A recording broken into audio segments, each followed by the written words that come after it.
सौंदर्याने नटलेलं हिरव्यागार डोंगरात वसलेलं माहूरगड हे ठिकाण अत्यंत शोभिवंत आहे. माहूरगडावर रामगड हा किल्ला वसलेला आहे. तो सुमारे समुद्र सपाटीपासून सुमारे 26 फूट उंचीवर असून या किल्ल्याचे बांधकाम अत्यंत जुने आहे. या किल्ल्याला गिरिदुर्ग या नावाने सुद्धा ओळखले जाते. हा किल्ला यादवकालीन असल्याचे पुरावे इतिहासात आढळतात.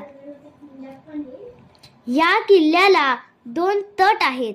या किल्ल्याबद्दल असे सांगितले जाते की या किल्ल्याचा एक तट राष्ट्रकूट घराण्यातील राजाने बांधला, तर दुसरा तट व इतर बांधकाम देवगिरी येथील यादव कुळातील राजा